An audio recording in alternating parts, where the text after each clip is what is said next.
Y'all, I'm going to give you a little preview of the store. We are still working to get ready for the grand opening, but we had a soft opening this morning and it's been really great. We've had lots of sisters come in, that's what we're here for. I'm going to talk about that in a little bit, but I am going to also give you guys a brief preview. We're still working of the space. I'm not going to film the production space or the back because we're making stuff, but I'm going to in the classroom area. But I am going to give you guys a brief view of the store, okay? So I'm going to turn the camera around. Now, we had a little electrical work done here today, so I have to sweep the floor. And I've been so busy today. I did not expect people to come in. You guys can hear me okay, right? Just let me know that you guys can hear me. I don't want to be talking to myself. Can you hear me? Somebody tell me. Can you hear me? Hello? Can you hear me? Somebody say yes or no. So, because if you can't hear me, it's not fun. Somebody tell me if you can hear me. Okay, great. Hi, Mambo Yanza. Okay, so I'm going to turn around. Okay, so you know what? We're going to start with the front door, okay? And I'm going to walk through and show you what we've gotten done so far. And we've come a long way, okay? So I'm going to go outside for just a second, and I'm going to turn the camera around. So this is the plaza that we're in, which we have a lot of lovely restaurants and stores here, but we have our public altars here for Erzulie Freda, working to get her altar together and put more things on it. We have the public altar for Erzulie Danto. These are two of my favorite Loa. Delayed response. Okay, so when you come into the store, you'll see that you're going to have some lovely baskets here. We have bagged our most popular herbs and roots here. We're going to get another spinner. Over here is our incense and smudging area. We've got some jewelry here. We've got cascaria. And then I've got to get these books. This is Tatami's Punani workbook. We're going to have more books. We've got some cards here. We've got our candles, Sabbath candles, our household candles, our herbal balls. We've got our chime candles, and then we have regular votives down here. Also, we're going to have, I see Nakia is on featuring some of her products. We're going to be staging these, and those will be available for commission. Nakia will also be making offering plates. This is one of the smaller ones, and this is an offering plate for Papa Legba. So this is a beautiful veve. I absolutely love these offering plates, and we're going to add those to the website soon.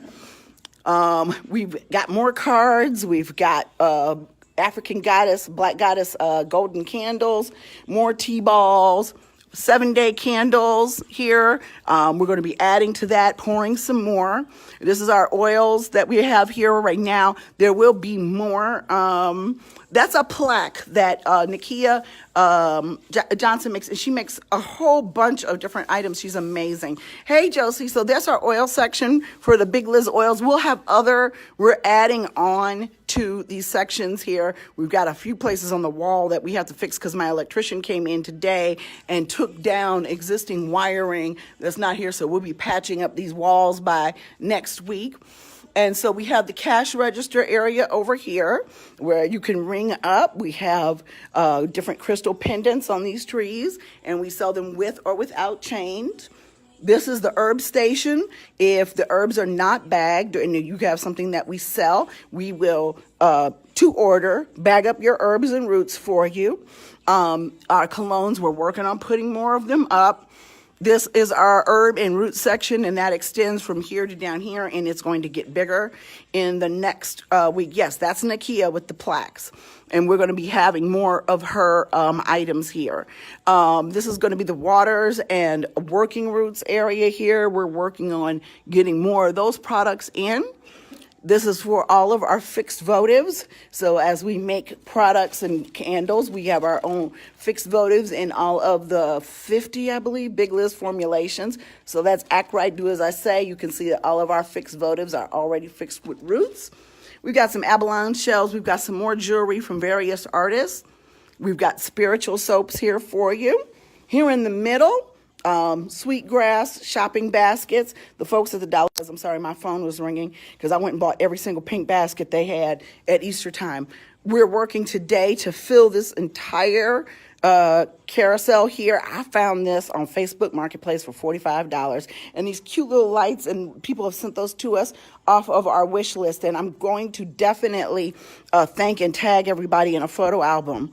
So I'm going to be putting a whole bunch of fixed candles here for purchase. And here is our crystal station. I will assume that over time we'll get more. I've been adding these to the website. So here we've got some rose quartz, some clear quartz.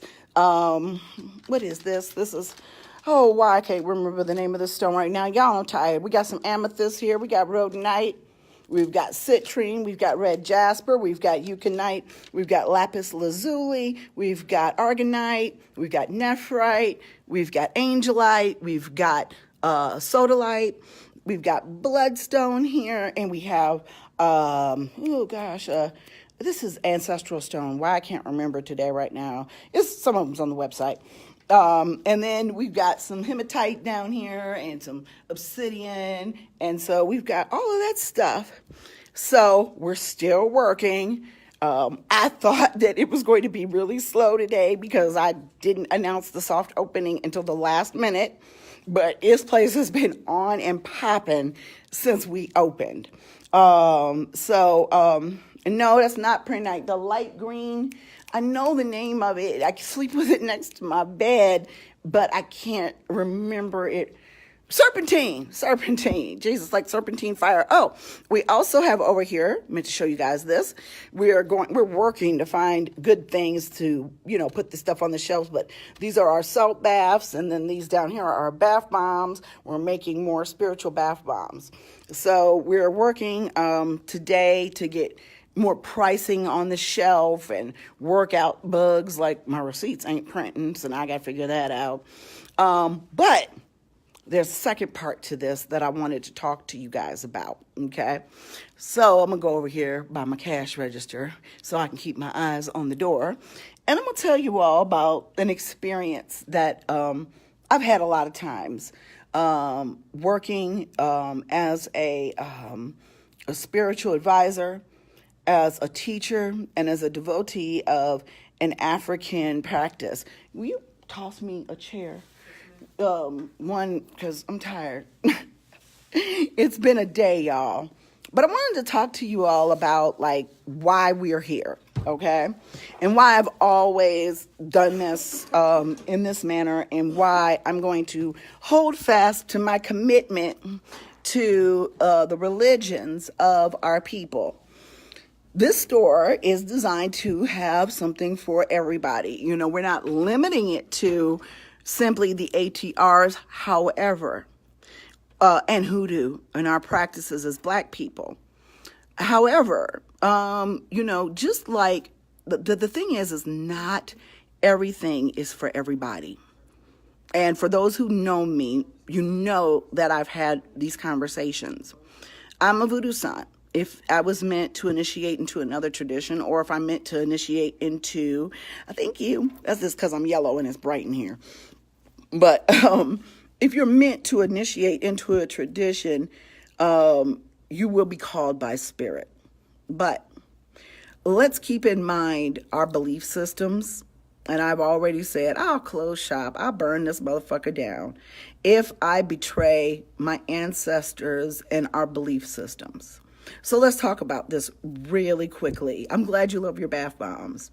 Let's talk about hoodoo. When I started teaching hoodoo publicly, I kind of left it wide open until I started to see the cultural appropriation that took place within our practices.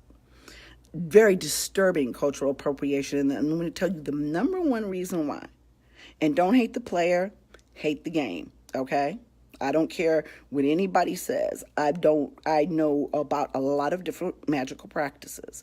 And one thing I can say is most of them, I don't care where you're from, who you are, ancestors, venerating your ancestors and working with them in your magic is what I have seen from the majority of spiritual traditions, whether they are Black or not. Yes, there are forms of magic, nature magic and things like that, where you do not work with ancestors and deities and things like that. So let's just get that out of the way. That is not what I'm talking about. I'm talking about practices that start at the root from ancestor veneration. And I can't speak of every single magical practice in this world, but I'm going to speak about hoodoo and I'm going to speak about voodoo, okay? And I'm going to speak about ATRs in general so that anybody, no matter who you are, because not all Black people are called to these religions, okay, and practices. This is not meant for everybody, and not everything is for everybody, but hoodoo in particular is an African spiritual system from the diaspora. It used to be a form of religion as we all came together from different places in Africa to continue our spiritual practices. Through commercialization and Christianity and other forms of oppression, we've been left with a few assumptions. One of those assumptions being that hoodoo is an African American Christian tradition. And people push that. It's not. It didn't start off as a Christian tradition. Are there Christians who practice? Yes. Deep, deep, deep in the Black church are the healing and other mystical things that take place in hoodoo. Anointing with oil, possession by spirit, okay? But those are derivatives. Those are things that come out of spiritualities and religions and beliefs that predate Christianity. So you do not have to be a hoodoo, to be a Christian to practice hoodoo. You don't have to use the Bible to practice hoodoo.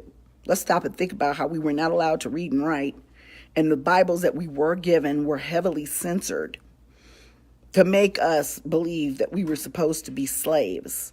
Okay? Those books exist. This is history. This is fact. Okay?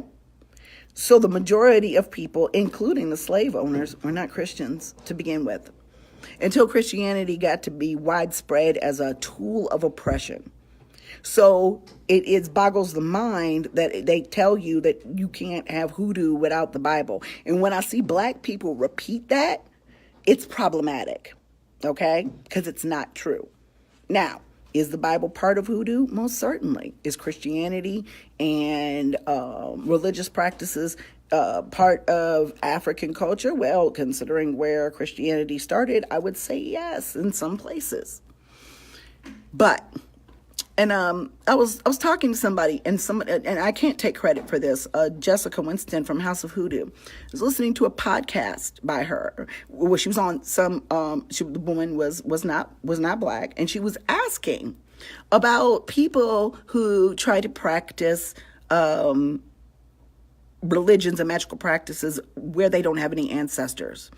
And basically what she said is, you've got root magic, but if you don't have an ancestral spiritual connection, your magic is not as strong as it is as if you were dealing with spirits, deities, and ancestors, okay? So let's talk about that. If you want to practice hoodoo, being the African American derivative, of our ancient spiritual practices, and it's ancestrally based, if you don't have any ancestors in your lineage, how are you practicing hoodoo? Who are you talking to? That's really important. And there are a certain group of people who don't like to be told they're doing things wrong. There's a certain group of people that don't like to be told that you don't have any lineage here. So what are you doing? Okay. And I had a situation like that in the store today, and I was just educating that person. I'm like, well, who's your teacher? And what people don't seem to understand, and that's another thing when it comes to Black people, and my battery just went low on me. We are, from the time we got here, folks was asking to see our papers. Okay. If you was walking around and you were a slave or a free person, you had to have your papers on you to prove who you were and your right to do something, okay? So, and right or wrong, and I don't know, and I'm sure this dates back to Africa. Lineage and your papers are important. Yeah, they don't like to be told no. So in our religions, if I say I'm a voodoo sant, people are going to ask me, what's my house? Where was I initiated? Who my mambo is? What is my lineage? And as another person who practices an ATR, I am obligated to say, this is who I am, okay? This is my lineage. This is my mambo. This is my house. This is where I was initiated. And people who legitimately are part of these traditions ain't gonna have no problem telling you that. But when you come in to my store and you tell me you practice hoodoo, I'm gonna be like, well, you know, that's an ancestral practice. Do you have ancestors that are in the tradition? And, you know, you get a variety of answers. This particular person smiled at me, but wasn't smiling when I walked away, so I was told, okay? And then I asked this person who their teacher was, and another answer where it just didn't seem clear, okay? And I just let her know, you know, hey, you know, hoodoo's ancestral, and if you don't have any ancestors that were part of the practice, who are you working with? You're doing root magic, which does have its own power. Certain people only work with the roots, okay? All right? Root magic, but it is enhanced. And that's something that you learn through African traditional religions. Your magic becomes more powerful when you work with deities and spirits. And the ones that are very important in your frontline soldiers are your ancestors. So that's why we always encourage people before they start trying to put up altars to Lawa or Orisha, get your ancestor altar. Work with your front line. They're like your infantry, okay? You got to work with them. They are your intercessory people that work between you and higher forces, higher gods, spirits, and the ultimate creator. So we do this in our practice. Lineage is very important in our practice. And that's not going to change. Now, we're going to have things here for all kinds of people. We're going to have all different types of teachers, all different types of practices for what people are interested in doing. But I'm still only going to teach ancestrally based classes to people in that ancestral group, because everything is not for everybody, nor should you want it to be. You should want to work to your strengths. There's a dude named Buckingham that wrote a really good book that's read in the corporate world a lot called Working to Your Strengths. Your ancestors are your strength. They are the power behind everything you do. I am not going to turn my back on my ancestors and my spirits to make money or to save someone's feelings by telling the truth. That is not the mission here. We don't have a safe space that is for us, by us, in this area. The Magical Druid has been amazing with helping me sell my products. His products will be here in the store. He hosted the Black Witch Circle. But there's a lot of places here that don't have anything to do with any of our spiritual practices. And I'd been asked not only by people, but by spirit to provide that place, to provide a place for us to be safe, to discuss our ancestral practices, to grow, to learn, and to ultimately spiritually heal ourselves. And especially in this day and time of racism, cultural appropriation, and police brutality, we need this. But if you come in here and you tell me you practice hoodoo, I'm going to ask you, what ancestors are you working with?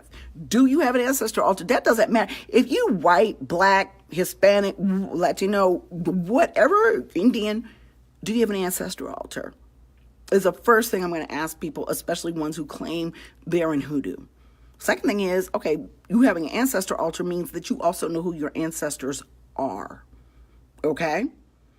But this work is too serious. Picking a spirit, I tell Black people, you just can't go pick an Orisha and decide that you're going to venerate them.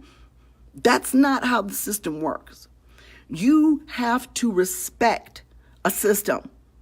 So if I came into Celtic magic and I tried to bring in aspects that were not Celtic magic or Druidism, and someone who was a Druid came in and told me, no, that's not how you do that, I'm going to pay attention. I'm not going to get offended. I'm going to open my ears and receive learning and education, because it's not good for you to be talking about shit you don't know. So we're here to educate Black people. We're here to educate all people, okay, on different practices. But the reality of the matter is, money is green. But I would never get to the point where I'm just going to lie and shake my head to sell a product. It's not going to happen, And those conversations can go very well. People get educated, they reach out, they connect with their ancestors and their personal power and their personal divinity. Or they can kind of go like they did today, where somebody gets offended because you've given them a viewpoint that they may not necessarily agree with. That's not my problem.